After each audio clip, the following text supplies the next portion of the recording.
Hey YouTube, this is Wink. I'm coming back with the AEA 25 SS semi-auto pistol. I had jamming problems, leaking problems, clip problems, what other kind of problems did I have with it? Cycling issues. Alright, got everything worked out and I'm going to show you how to deal with it. Alright, I got this case from Bass Pros, 30 bucks. Fits the gun great. Look at that. Fits it great, even with a scope on it. Tactical. $29. I'm not advertising for Bass Pros, excuse me. Had the COVID. Still trying to get over it. Anyhow, what we're going to go over today is lubing the spring and slides, and lubing in here. What kind of lube we're going to use. I use this lithium, general purpose lithium grease. Stay away from this shit right here. This is garbage. That's petroleum distillates. That ain't good for nothing but a CO2 BB gun or whatever. It's petroleum distillate. It'll eat your O-rings up. Throw that away. Use either motor oil or mineral oil, and use lithium grease on your moving parts, your metal to metal parts. Okay. Also today I'm going to show you how to build these badass penetrator rounds that I make. Okay, and we'll come back to them later. Alright, and then we'll go over the air compressor and the pressure that we're going to use to keep it cycling. Right, these things cycle for 3 clips, and that's about it, and they're not going to cycle more than that. If after that they'll start jamming, then you'll have issues with the rotor in your clip and everything else. Okay, so I'm going to remove the barrel sleeve and show you how to lube it. Okay, so I'm taking the moderators and all out at the same time. I'm not going to take off the end and take all that out. Just going to turn it up, slide it off, put that right there.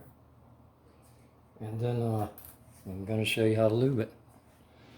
Alright, so what you want to do is lube this shaft, lube this spring and all this stuff in here. And don't gob it on there, just get enough on there. You know, this is metal to metal. There is no O-ring, so you can use grease on there. I had the slide tied back with this string. That way you can get that back and forth and get it good and lubed up. You want that thing nice and lubed. You don't want it dry, right? And the grease works good. And another thing, you want to keep them moderators in there. I believe it has something to do with the blowback pressure. So while you're lubing it, you want to get up in here and lube all this. Get all in there, all that you can lube. And lube it good. You know what I mean? From the back, you see through the back. Get all up in there. Get it good and lube with that lithium grease. But don't put too much on there to where it starts sticking to sticking to dirt or whatever, you know. Lube it real good, right? And then to clean it, I usually just take a little piece of paper towel or whatever, and hold on, let me get another hand here. Okay, so how I clean the barrel. So I'll take a piece of paper towel, right, and ball it up, and take it and put it in the end of the barrel. I'll put some oil on it or something, some mineral oil. Shove it right down there in the end of the barrel, right? And I got the bolt tied back so I can get in there and get to it, okay? So I'm going to take this skewer stick, which is wooden, right? Take the blunt end and stick it in the end of the barrel, push that in there, and push it in a couple times till it comes out the back, right? Do that and clean your barrel. Lube your barrel. Lube your slides. Put a drop of oil on the O-ring with mineral oil. Lube this with the lithium grease. Lube it all in there. Get it good and lubed. And let's see. You want to make sure and do all that. I'll be right back. Okay, I hear about people having problems with the safety, right, and don't work. Reason it's working now is because it's cocked. All right, so if it's not cocked, it's not going to work. All right, so you cock it and the safety works. I don't care if it's forward, backwards, don't matter to me. It's on fire now. To decock it, just pull it back a little bit till it kind of stops. Just pull that, you're decocked. No problem, safety works, decock's good. All right. Okay, now I got the barrel shroud back on. And the thing with the pressure, let's see if we can see this. Okay. All right, so this one cycles good at 250, right? That's 250 right there. I don't want to go all the way into the yellow because it'll lock up. It's too much pressure in there. So to test it, once you get it to where you think it should be filled, you cock it and pull the trigger. If it fires twice without clicking, then you're in your cycle range. And it'll cycle, let's see, through this square block here, through that one, and over into the third one. That's 150, 2, and 250. All right? So mine cycles between here and there.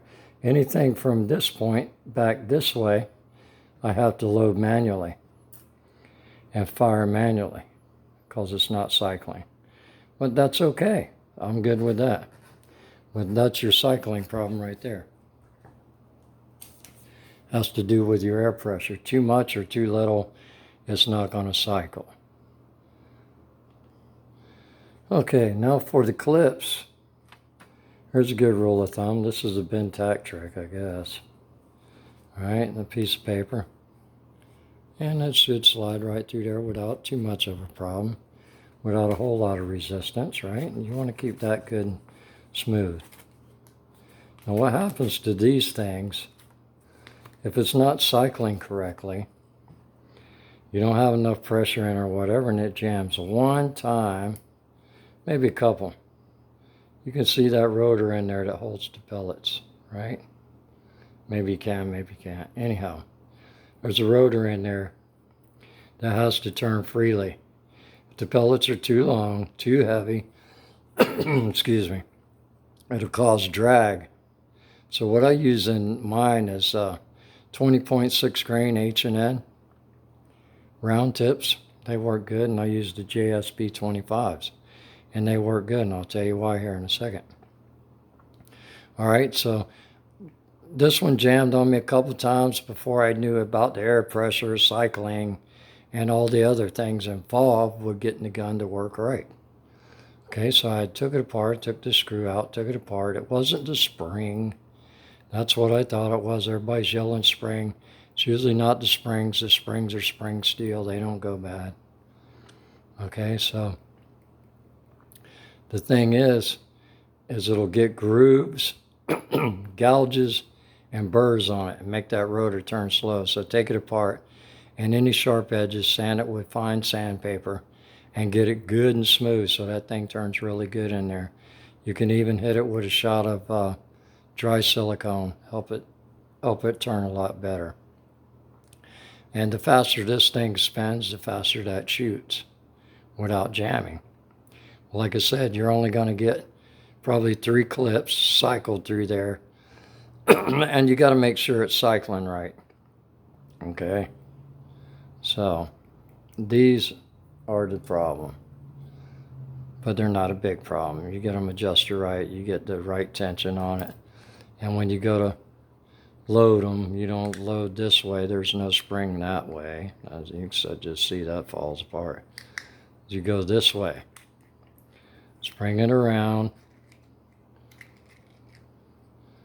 Hold that like that, turn it around, and load your pellet in skirt first, right? Sometimes it's a little aggravating. You may have to move this back and forth to get it to set in there, okay? So it's in there. So this is the part you see when it's in the gun, so you see the skirt. So the rest of it, you know it's going that way, so don't load it wrong, right? Get it all loaded up and it's ready to go, and click it in.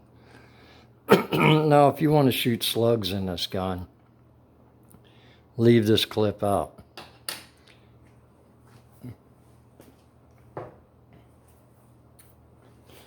Pull the bolt back.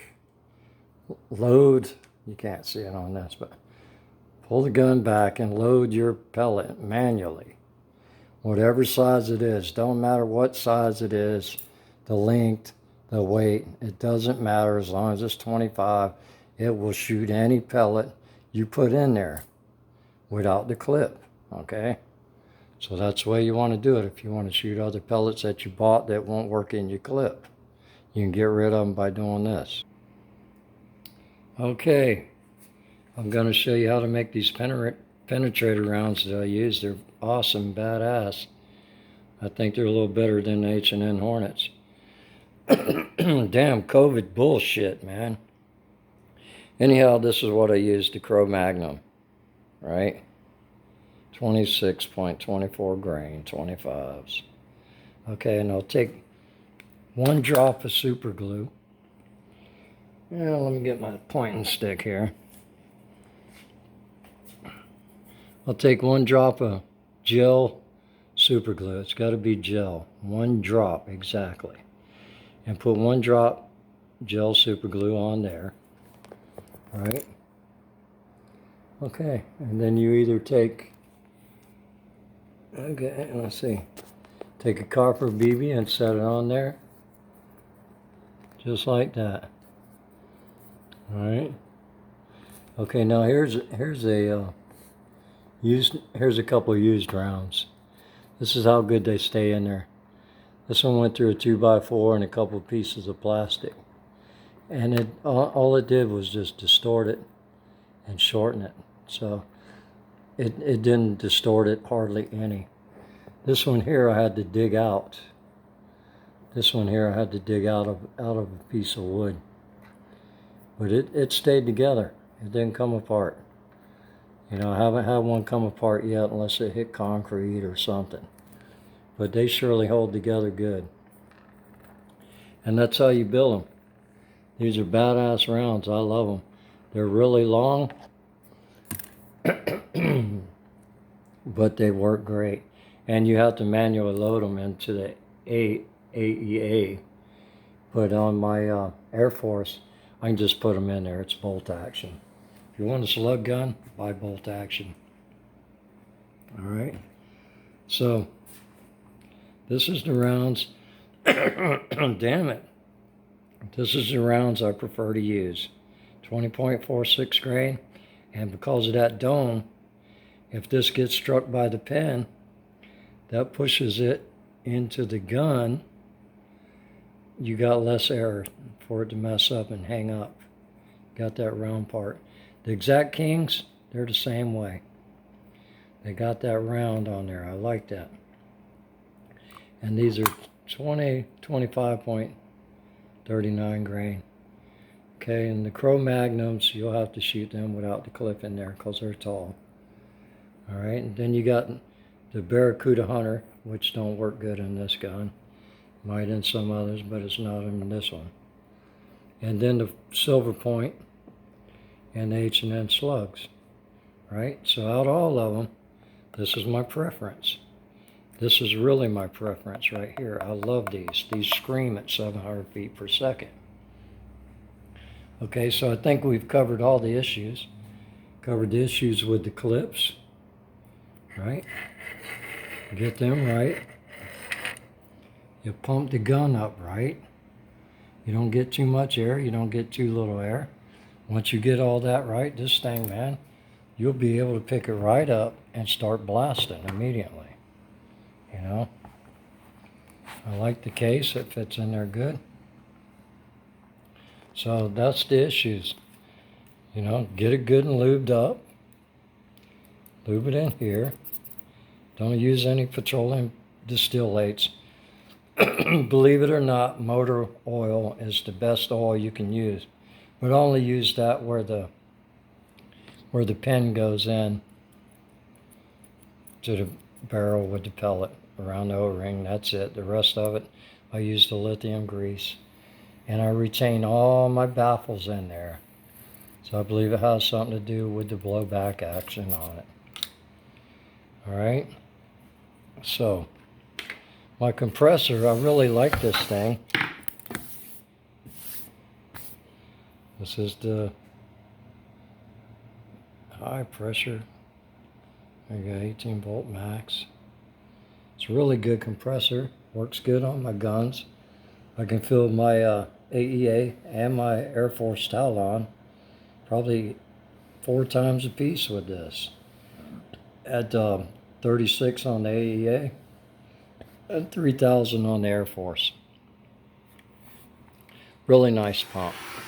Portable, 18 volt battery. I can take it into the field. It's a really nice thing, man. Technology's really come a long ways.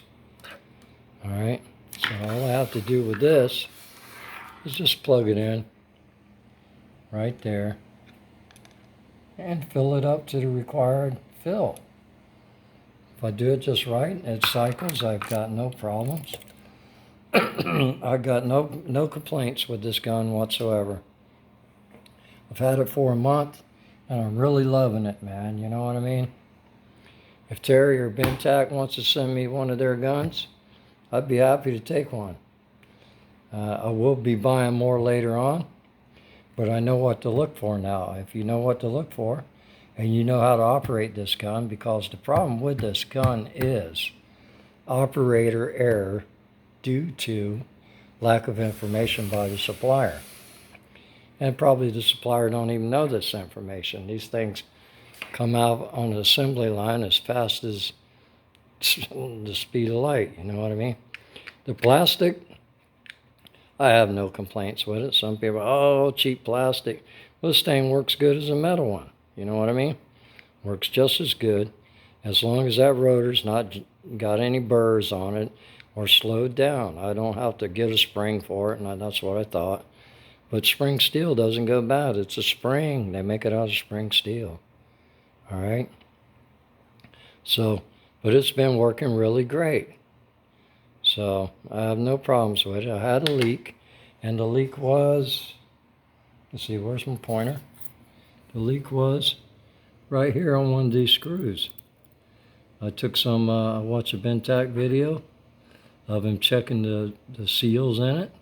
And I put a little drop of water right there, and you'll see one of my videos where it's leaking. All I did, I didn't put no sealer, didn't take the screw out, nothing. I just tightened it. But make sure you get that water and stuff out there, because it will rust. It's that cheap metal. Other than that, it's a good gun. It's way worth the money that it is, and they're underrated. I mean, people get frustrated with them because they don't know. And the reason they don't know is because they're not getting the information that you need. You can shoot any size slug in this gun. As long, this ain't the firing pin. This is just the bolt for the semi-auto. Okay, the firing pin's right here, okay? Right? So you can shoot any slug in here as long as you leave this clip out. You leave that clip out, if you bought pellets you can't use in this gun or in this clip, then you just load them manually. Okay, so once I shoot 30 rounds through the clips, and it's pop, pop, pop, pop, pop, 30 rounds, then it's going to go click, and it's not going to cycle. So what I do is I take out the clip, or I'll put my good pellets in there, and I'll put the clip back in, and I'll just manually bolt action it till I empty the chamber, or empty the air supply, whichever goes first. But you can shoot any kind of slug in there. And like when I was talking about the slugs, you can see the difference between the H and N right there, right? You can see the height difference in it. There's a height difference. And this is the Cro-Magnon with the BB on it, the Penetrator. And that's one badass round, man, I'm going to tell you. Even if I got to load it manually, that's what I'll do because it's well worth it. I mean, for a 700 foot per second gun, shoving it through a 2x4 or 2x6, at least 2 inches of wood, that's great. I've got no problem with that. But as long as you stay with these lighter pellets, you're going to be better off, okay? So I don't know if there's anything that I didn't go over. Okay, so check all your seals, make sure they're not leaking, right? I mean, I can pump this thing up now and leave it over 2 months and it's got exactly the same air I put in it. And if I need to use it for home defense, I can grab it, throw a clip in it, and start pulling rounds off without even no second doubts of it hanging up or jamming. I mean, pop, pop, pop, pop, pop. I'm happy with that, man. Even real firearms will hang up on you. So this works really good, and I got it good and tuned out. You know, like I said, Ben Tack and Terry over at Fox Air or Northern Air Gunner, all them guys want to send me something to figure out a problem with it, go ahead and do it. Be more than happy to help you out. All right, fellas, I'll let you go.